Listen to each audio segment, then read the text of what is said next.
One and all. जैसा मैंने कहा था कि आज हम लोग जी सर। एक नई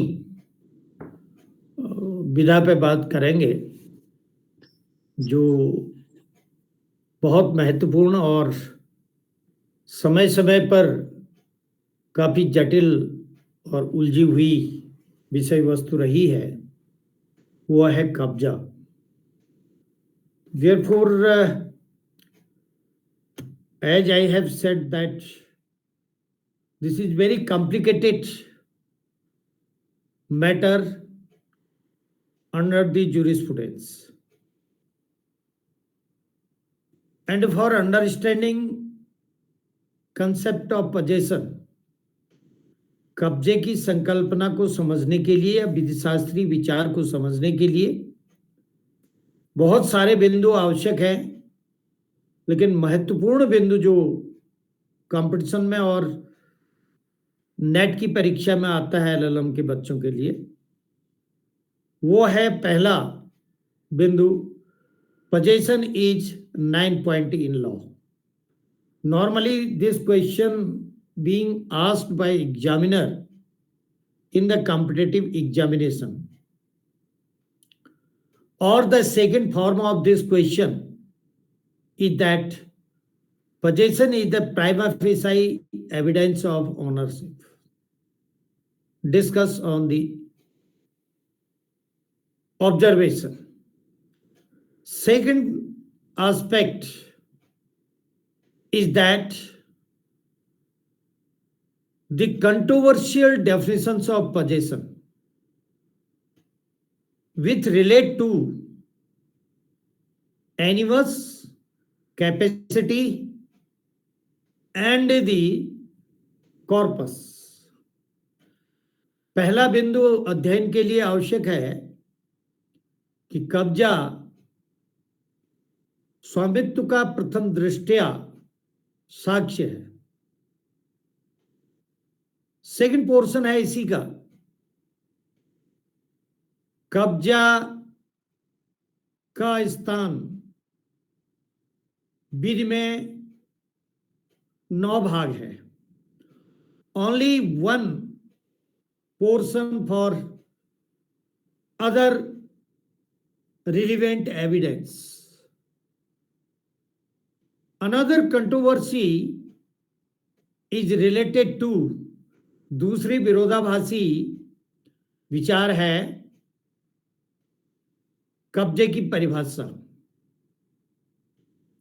उसके अंतर्गत 3 चीजें बहुत महत्वपूर्ण हैं। पहला है animus as a essential animus, in another word intention. In Roman law it is called animus, कब्जे के लिए आशय। दूसरा बिंदु है according to Roman philosophy, corpus for possession, कब्जे के लिए वस्तु में भौतिक नियंत्रण। तीसरा बिंदु है capacity to hold the possession, कब्जे को धारण करने की सामर्थ्य। इसके अलावा पहला मैंने बताया कि possession is the prima facie evidence of ownership, and in another term it is called the possession is 9 point in law. Secondly, I have pointed out the complicated definition on the basis of Roman principle of possession and common principle of possession as animus, corpus and capacity. Then next is the theories of possession. Various jurists has propounded the theory on the possession. Then you will see theory of Savigny, theory of Pollock, theory propounded by the Salmon, and so on. And fourth aspect which you will discuss or you will study from the books, the cases under the common law principles on the possession.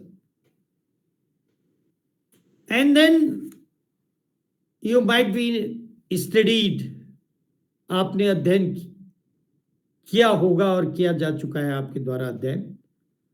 Very simple matter which comes in LLB, kinds of possession.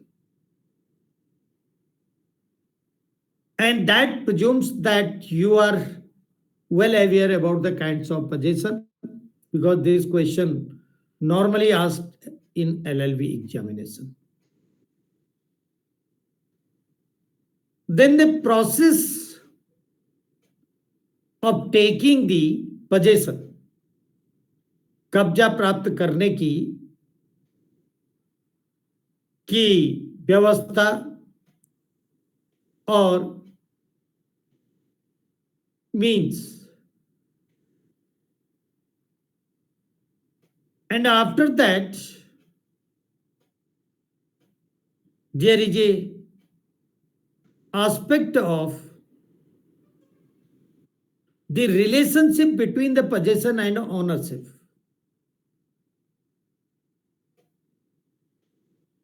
And thus, if we will divide these mean points, as I have pointed out,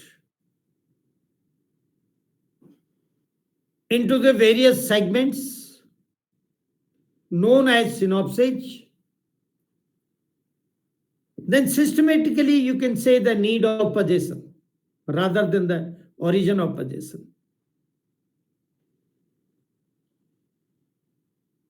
Origin of possession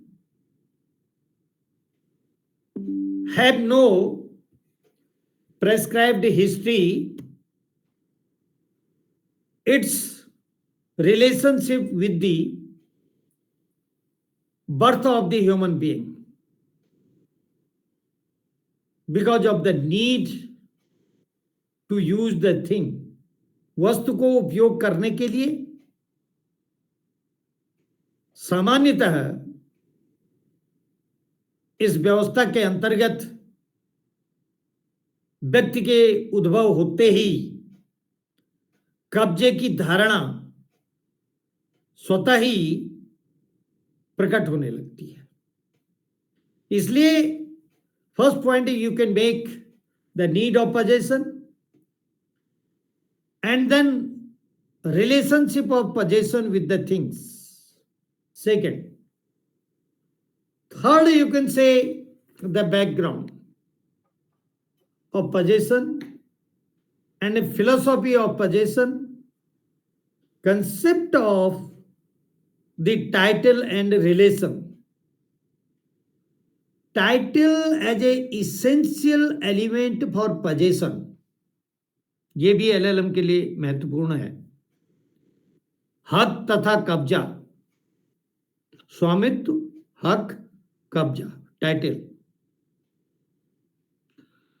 Title is totally different from the ownership. I am just focusing on the points. And then concept of title and relationship with the possession also you will see. And under the, as I have said, the complicated definitions which is based on capacity, physical holding or existence of thing and animals, and the writers on the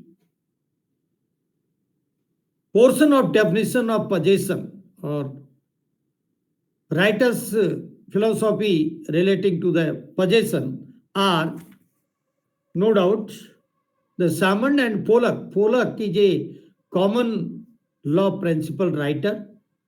He has written a book possession in common law. Name of the book is Possession in Common Law.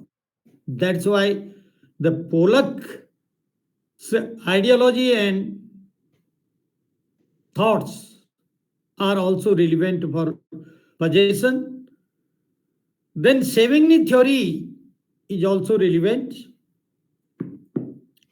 And the Ehring's theory, Rousseau's theory, Holland theory, Holmes theory, and so many theories are there where the jurists express their views. बहुत सारे सिद्धांत हैं जिनके अंतर्गत विधि शास्त्रियों ने कब्जे के बारे में अभिव्यक्ति की है. Then cases, the most important cases, because these cases are not under the codified laws.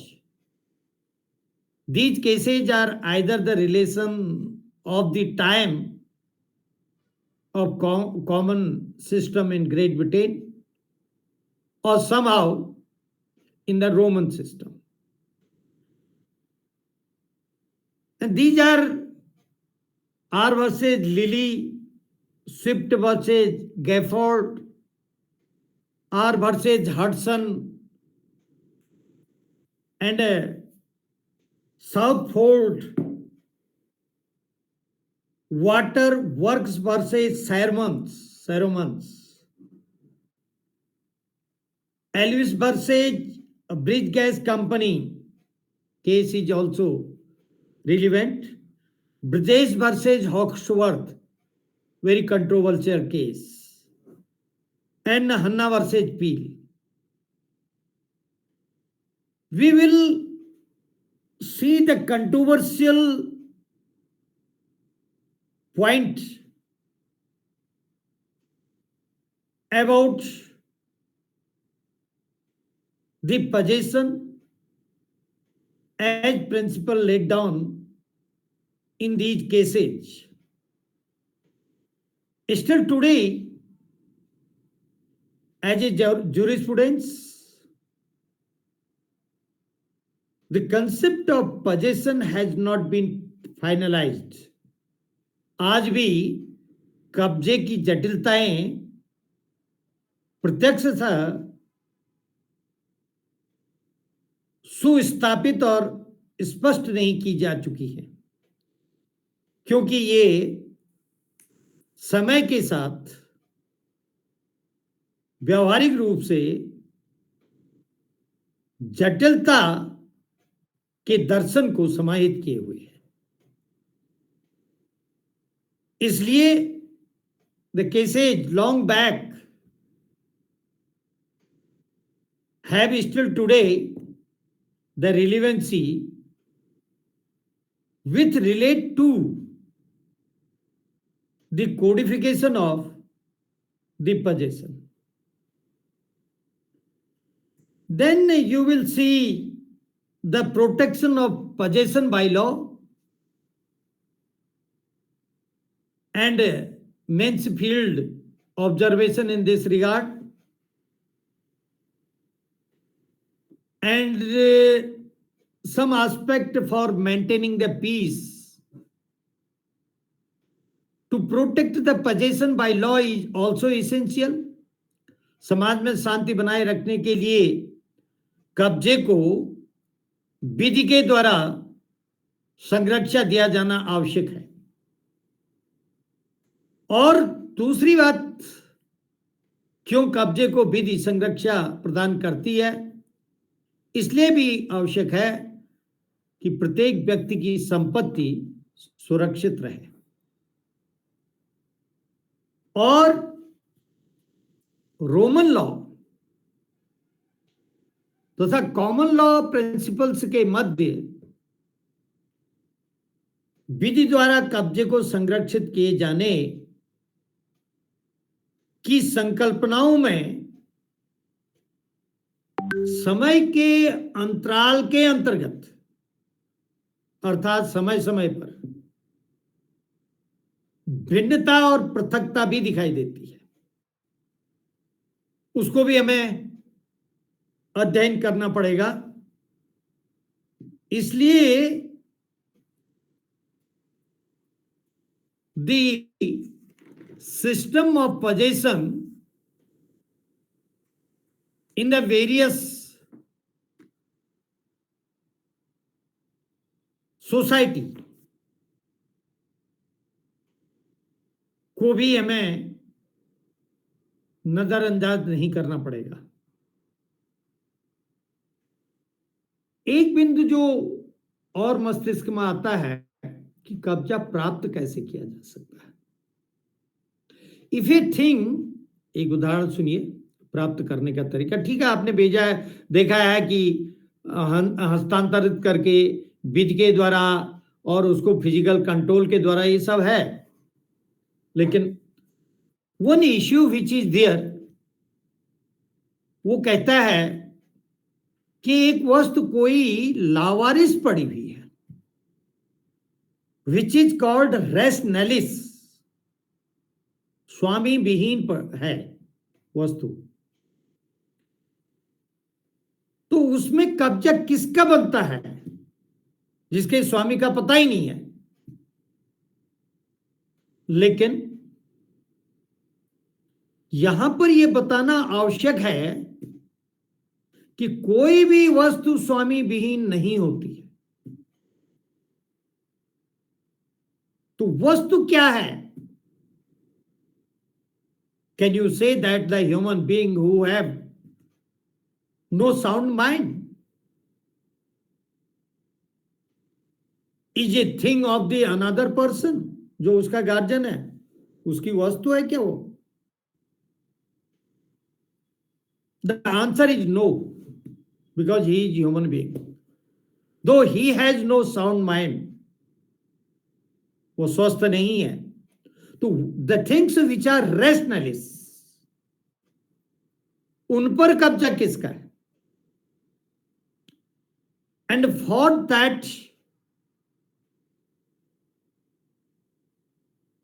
consideration to solve, इसकी समस्या को सुलझाने पर विचार करने के लिए there is another concept on the things which are रेशनलिस, लैटिन वर्ड है रेशनलिस, विदाउट ऑनर। अनदर शब्द उपयोग में आता है, the first finders rule on possession, जो वस्तु को सबसे पहले प्राप्त करता है जिसका स्वामी कोई नहीं है। बट अगेन तीसरा प्रश्न इसमें आता है, फर्स्ट फाइंडर रूल में ही, whether the first finder have मोर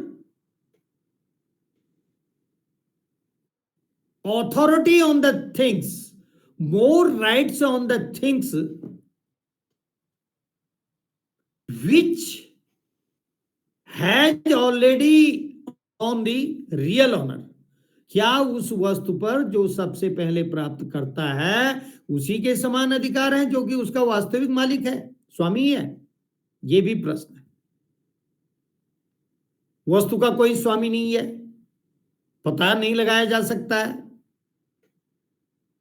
तो फर्स्ट फाइंडर रूल क्या अप्लाई होगा जिसको सबसे पहले वह वस्तु मिल जा रही है?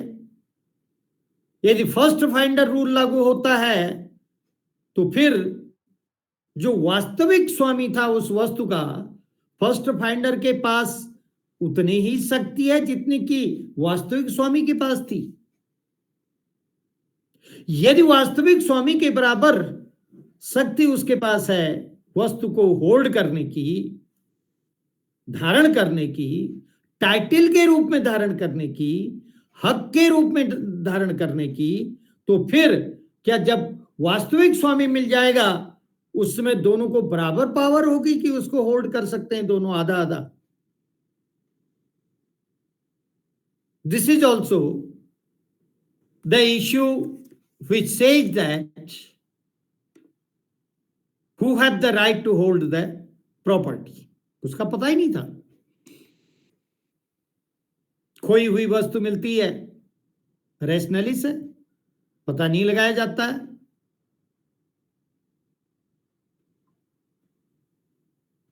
हॉक्सवर्थ का case is very interesting in on this issue, and thus why the possession legally recognized by all the political society, राजनीतिक समाज के द्वारा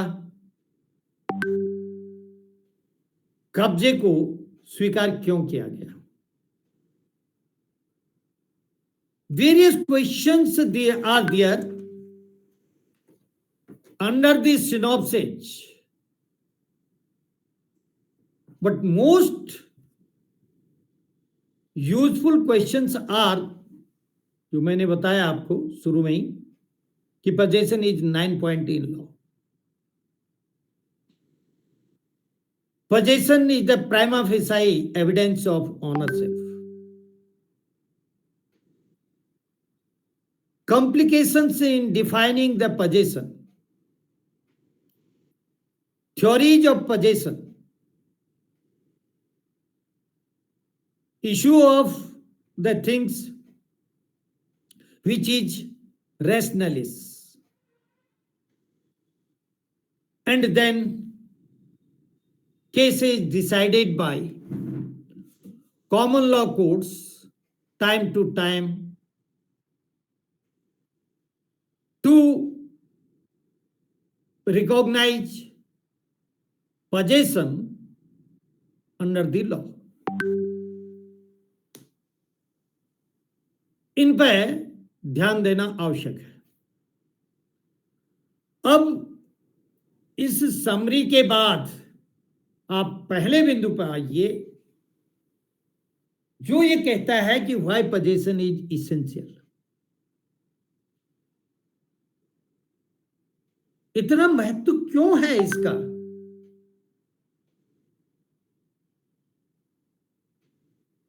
उत्तर ढूंढने के लिए साधारणतः हमें कल्पना करनी होगी कि व्यक्ति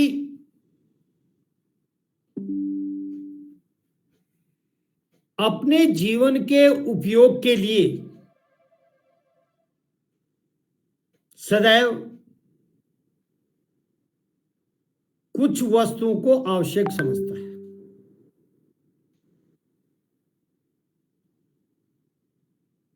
उन वस्तुओं के बिना व्यक्ति जीवन यापन नहीं कर सकता है। जीवन के लिए अति आवश्यक है। अति आवश्यक होने के कारण उसको व्यक्ति को उन वस्तुओं की आवश्यकता होती है। वस्तुओं को वो तब तक प्राप्त नहीं कर सकता है जब तक कि उन वस्तुओं पर उसके कब्जे को मान्यता न दे दी जाए। नीड ऑफ पोजेशन, स्वामित्व की जरूरत नहीं है, लेकिन उपयोग के लिए कब्जा चाहिए। स्वामित्व हो सकता है, उपयोग नहीं हो सकता है उसका। For example, take the example, एक व्यक्ति किसी भवन का मालिक है, स्वामी है, लेकिन उस भवन को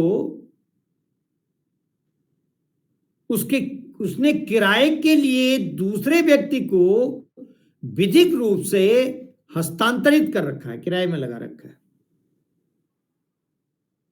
स्वामी को भवन की आवश्यकता है और भवन का वो स्वामी भी है, लेकिन आवश्यकता जब है उसी समय किराएदार के भवन के अंदर प्रवेश नहीं कर सकता है legally. But Ancona versus Rogers, very interesting point on this. But A person who is living in a house and that house is a rented house, legally handed over to the person who is living there on rent, the owner cannot enter into that room without the permission of the person who is living in the house. स्वामी है लेकिन वो अंदर प्रवेश नहीं कर सकता है। तो नीड क्या है कब्जे की? कब्जे की आवश्यकता है उपयोग। कब्जे वाला ही उपयोग कर सकता है, स्वामित्व वाला नहीं कर सकता है। हां, यह सही है कि स्वामी भी है, कब्जा भी है, उपयोग कर लेगा। A person has handed over the goods to the railway department for transportation it in another place. The owner of the goods cannot take after the booking of the goods with the railway department or to the railway department without the permission of railway department, because the possession has handed over. The question of the need of possession, need of possession, कब्जे की आवश्यकता है वस्तु का उपयोग।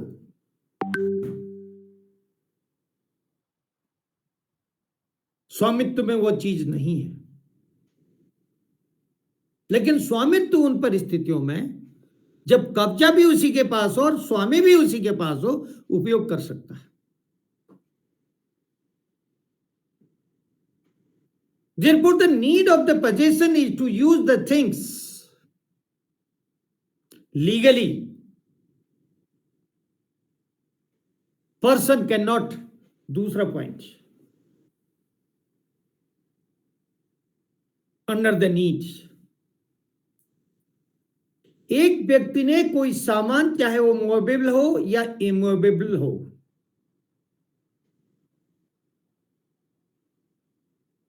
दूसरे व्यक्ति को हस्तांतरित कर रखा है,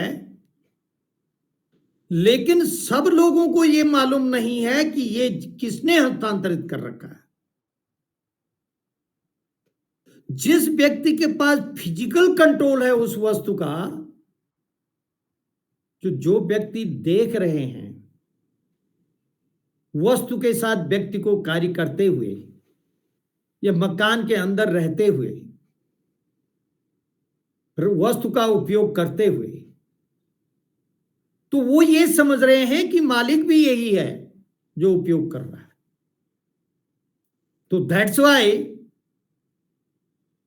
the person who is thinking that the A is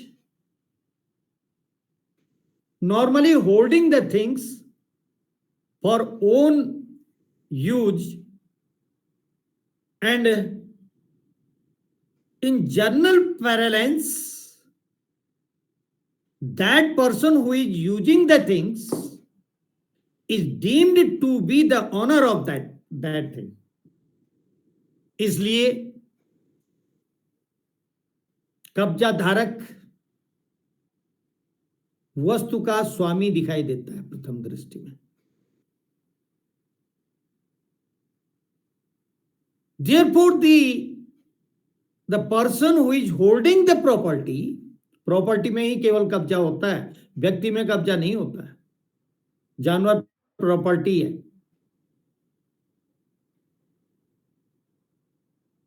इसलिए जो व्यक्ति कब्जे के आधार पर वस्तु को धारण कर रहा है, जिसमें उसका हक है, टाइटल है, उसकी शक्तियां संसार के सभी व्यक्तियों से सर्वोच्च हैं, लेकिन वो शक्तियां एक प्रतिबंध के अधीन है। There is one condition of exercising that power who is holding the things as a holder under the concept of possession। कब्जे के अंतर्गत धारण करने वाला व्यक्ति एक शर्त के अधीन है। वो शर्त क्या है? वो शर्त है कि जो वास्तविक मालिक है उससे ज्यादा शक्ति उसके पास नहीं है।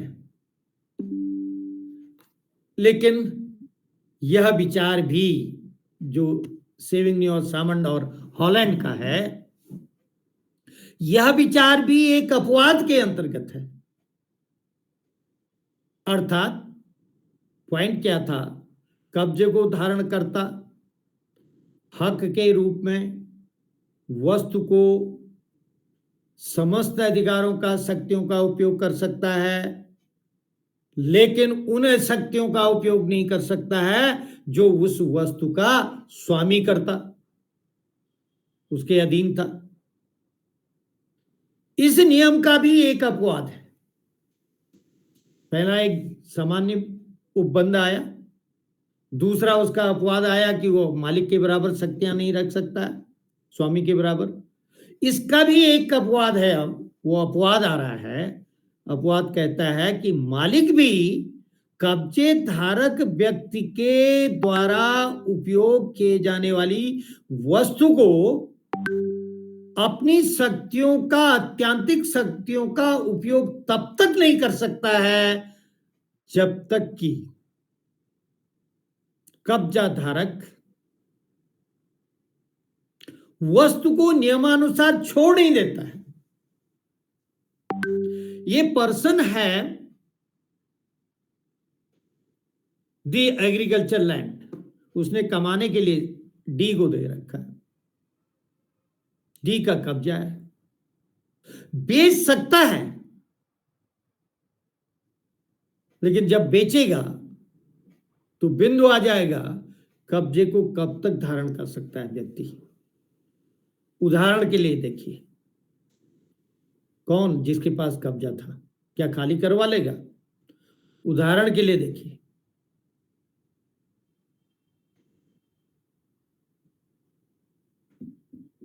कि भूमि भारत में या उत्तर प्रदेश की भू राजस्व अधिनियम, लैंड रेवेन्यू एक्ट की धारा 229 को देखिए, उसके सब क्लॉज बी को देखिए। वो सिद्ध कर रहा है प्राइमा फेसाई एविडेंस को कि यदि कोई व्यक्ति किसी के वस्तु को लगातार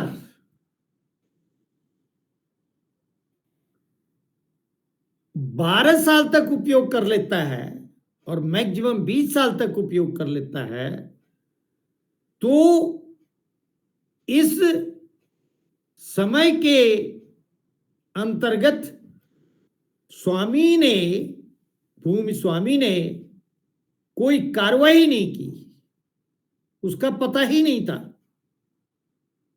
तो टाइटल वेस्ट हो जाती है कब्जा धारक व्यक्ति में। उसको डिक्लेरेटरी सूट लाना पड़ेगा और न्यायालय मीन्स राजस्व कोर्ट से अनुमति प्राप्त करके अभिलेखों में उसका नाम दर्ज हो जाएगा, प्राइमा फेसाई। तो अपवाद था कि व्यक्ति जो स्वामी था उसने कोई कार्रवाई नहीं की, उसका पता ही नहीं था, पीसफुल एंजॉयमेंट हो रहा था वस्तु का। तो इसलिए कब्जा धारक की वस्तु को देखने से प्रतीत होता है कि वास्तविक मालिक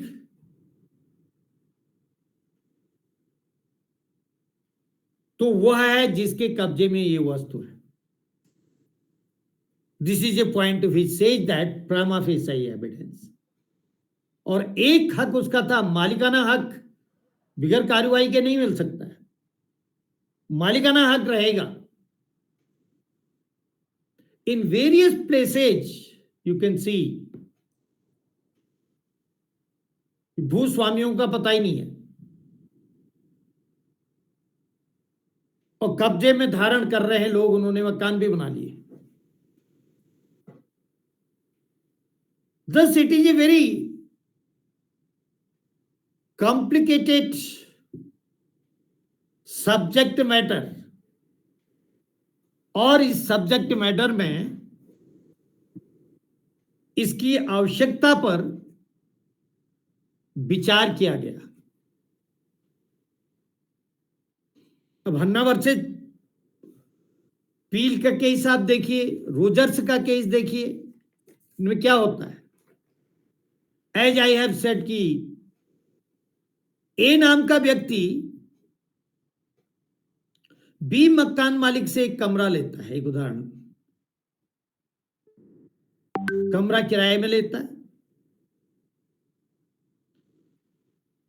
और कमरे में अपना सामान रख देता है और ताला लगाकर चले जाता है, कई दिनों तक नहीं आता है।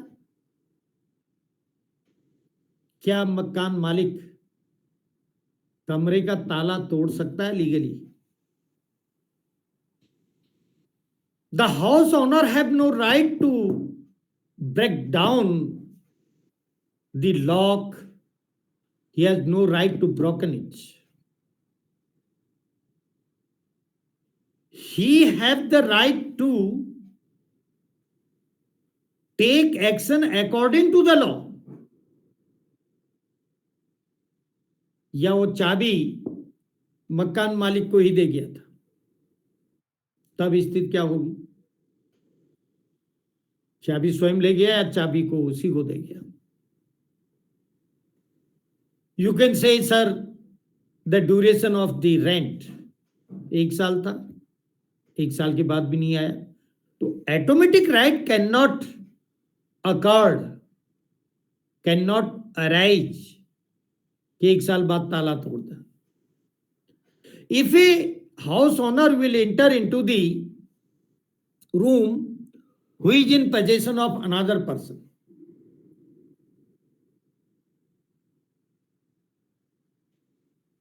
without his permission, तो ट्रेसपासर का दोषी है। And the same issue, another issue, कि एक ग्राहक बी की दुकान में जाता है और दुकानदार देखता है कि ग्राहक आ रहा है, लेकिन ग्राहक की नजर एक ऐसे वस्तु पर पड़ती है जो दुकान में गिरी हुई है और ग्राहक उसको उठा लेता है, पूछता है आपकी है? नहीं। दुकानदार कहता है नहीं, लेकिन उसके दुकान के अंदर गिरी हुई है। और इस आशय से दुकानदार को दे देता है कि आप इसके रियल ओनर का पता लगाएं, और शॉपकीपर वास्तविक स्वामी की खोज के लिए पर्स था वो, बंडल्स ऑफ नोट्स, न्यूज़पेपर में पब्लिश करता है, नहीं आता है वास्तविक स्वामी, और फिर अपने उपयोग में ले लेता है। जिस व्यक्ति को वो पर्स मिला था कुछ दिनों में लौट कर आता है, पूछता है आपको वास्तविक स्वामी मिला? कहता है नहीं। तो पर्स लौट आइए, मेरा है। शॉपकीपर उत्तर देता है ये मेरी बरामदे में या मेरी दुकान में गिरा हुआ था, मेरा है। Now the question is that whose possession is is on the purse who was laying on the shop without the honor.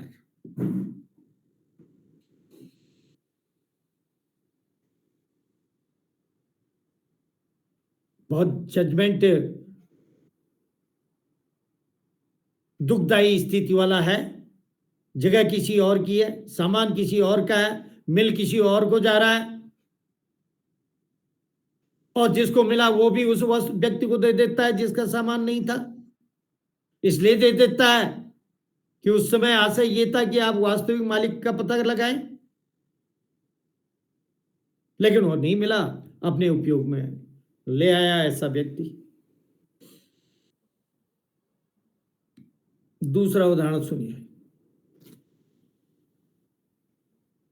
of the prima facie evidence or 9.10 law. In a matter, एक व्यक्ति के पास बहुत सारी भेड़ें होती हैं या बकरियां होती हैं, कोई जानवर होता है, बहुत सारी है। उसमें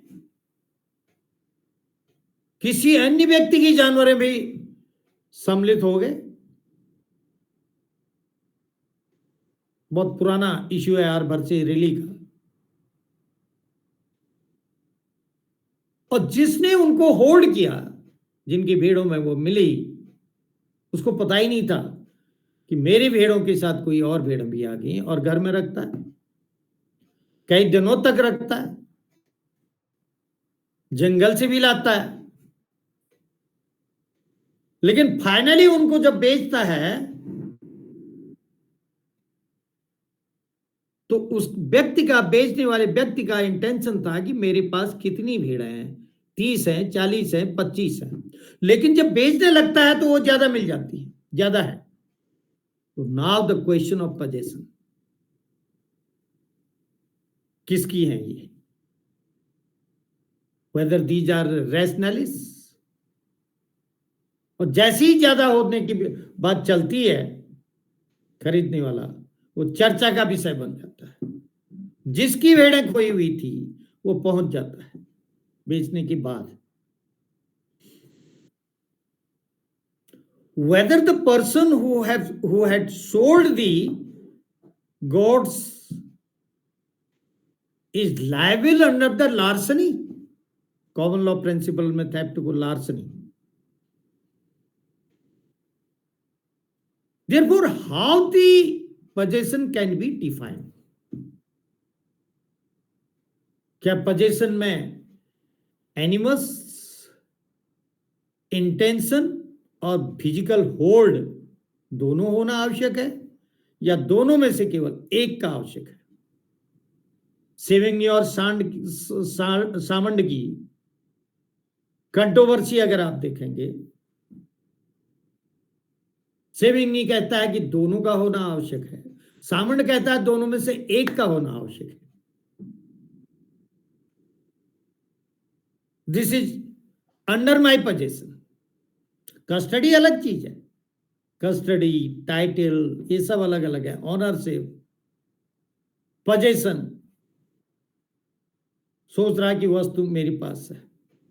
as you might be aware that, मैंने उदाहरण दिया कि सामान को बुक करा के भेजना, दिमाग में है कि यह सामान मेरा है, लेकिन उस सामान को वो बिगर नियम के वापस नहीं ले सकता। For example, locker in the bank, किसका कब्जा है उसमें? लॉकर में सामान ए का है, एक चाबी ए के पास है, लेकिन वो लॉकर में न तो उसको ऑपरेट कर सकता है without the permission of the bank, और न ही वो वहां प्रवेश कर सकता है। यदि प्रवेश भी कर सकता है तो केवल एक चाबी से, अपने पास जो चाबी है, नहीं खोल सकता है। तो किसका पोजीशन है? ऑनर है कौन? ऑपरेट कौन करेगा? प्रथम दृष्टया मालिक कौन है उसका? Various questions are there relating to the possession, whether it is in possession of the bank or in possession of the owner, because the one key is with the owner. Physical hold की को कर रखा है उसने, वस्तु वहां रखाया है। चाबी का फिजिकल होल्ड करना, क्या समस्त सामान जो उसके अंदर है उसका भी फिजिकल होल्ड करना माना जाएगा? As I have said, the word or in between the animus and corpus, or in between animus and corpus, and दोनों में से एक।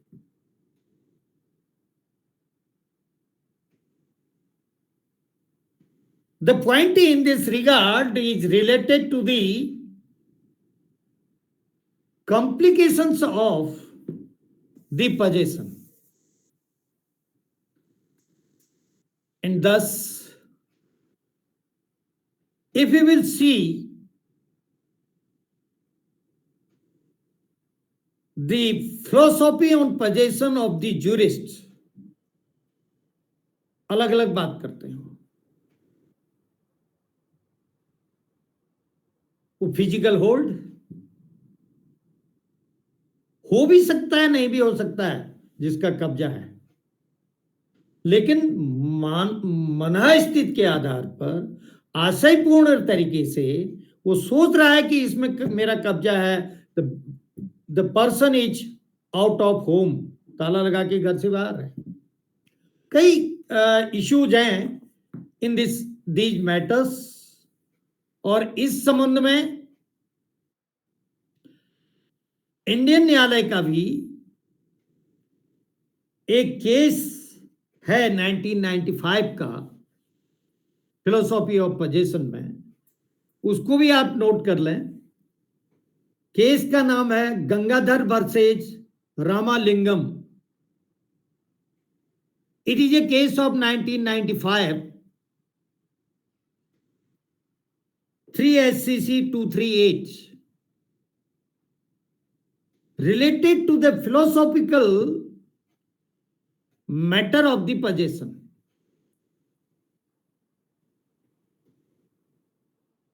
और सुप्रीम कोर्ट भी उसमें कहता है कि possession is the objective realization of ownership, 9 point के उद्देश्य से, प्रामा फेसाई के लिए उद्देश्य से रियलाइजेशन ऑफ ओनरशिप ऐसी मान्यता दे रहा है कि धारण करने वाला ही इसका मालिक है।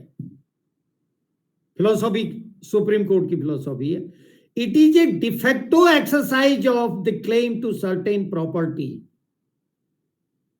It is a de facto, you might be heard that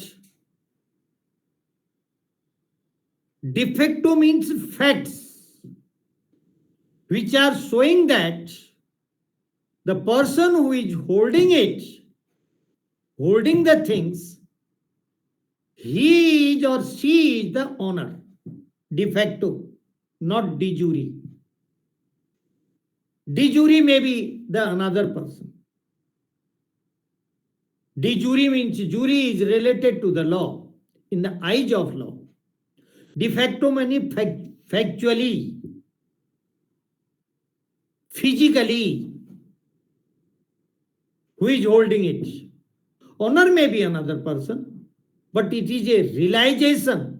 ऐसी मान्यता है, ऐसा दिखाई देता है, ऐसा महसूस किया जाता है, ये अनुभव होता है कि जो इसका उपयोग कर रहा है वही इसका मालिक है।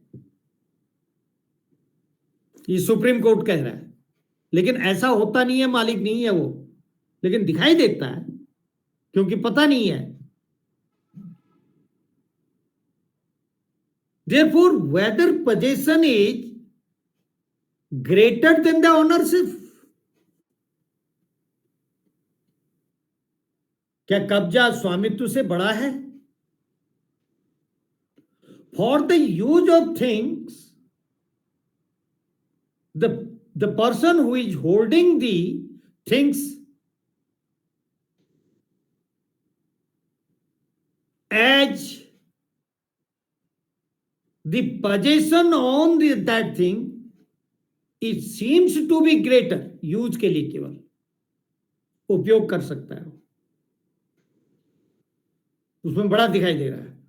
But so far the transfer of property is concerned, the person who is holding it under the concept of possession cannot transfer it.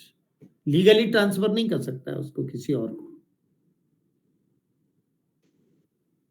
इसलिए सुप्रीम कोर्ट भी 1995 में कह रहा है कि प्रथम दृष्टया ये स्वामी के रूप में दिखाई दे रहा है, लेकिन वो स्वामी होता नहीं है. जो लोग देख रहे हैं वो डिफेक्टो उसको स्वामी मांग रहे हैं, नॉट डिजूरी. कानून में नहीं है, लेकिन कानून तो टटोलना पड़ेगा, देखना पड़ेगा, पत्रावली देखनी पड़ेगी कि इसका मालिक है कौन. आप देखते हैं बहुत विवाद आते हैं, संपत्ति बिक जाती है,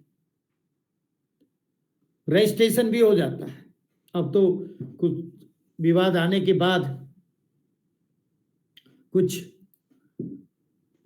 चीजों को आवश्यक रूप से रजिस्ट्रार देखने लगता है, रजिस्ट्री करने वाला व्यक्ति, लेकिन फिर भी खतौनी में ही नाम किसी और का होता है और रियल ओनर उसका कोई और था. मिस्टेक इन रिकॉर्ड्स, जब करेक्शन ऑफ रिकॉर्ड्स का केस आने लगता है तो पता चला जिसने बेचा उसकी जमीन ही नहीं थी. कभी कभी क्या होता है कि जहां पर जमीन थी, नाम तो था, पजेशन में नहीं था, और पजेशन की कहीं अन्य स्थान पर था जो उसके नाम पर नहीं था.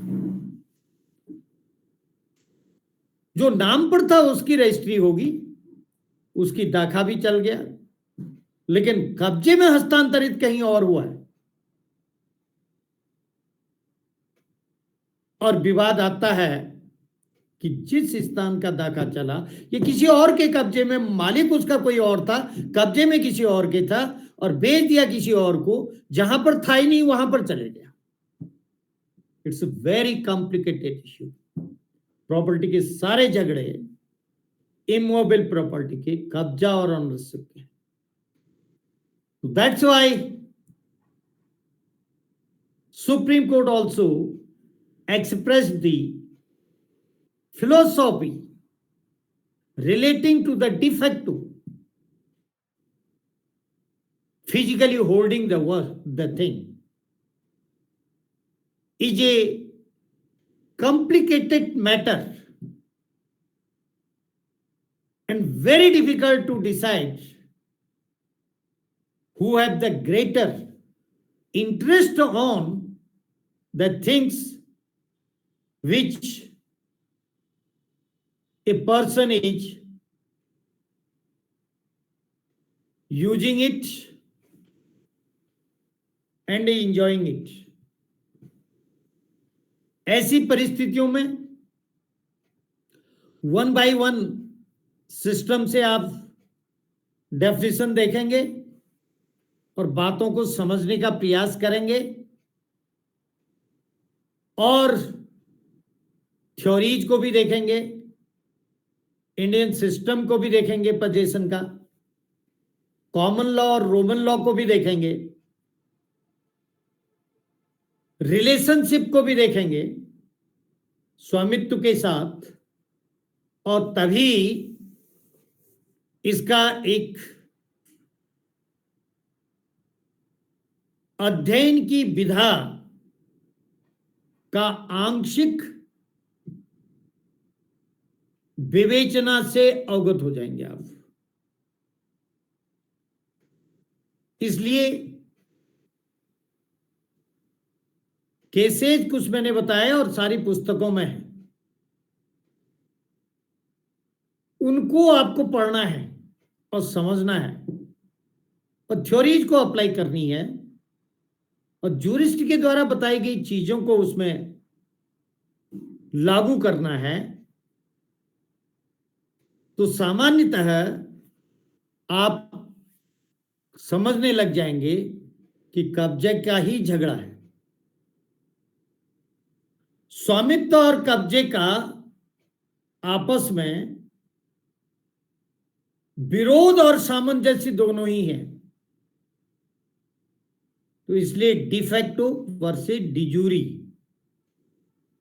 relating to the possession is one of the aspect which you will study, और एक डिटेल और विस्तृत व्याख्यान में इसमें दूंगा, इसलिए आप इसको अध्ययन करें।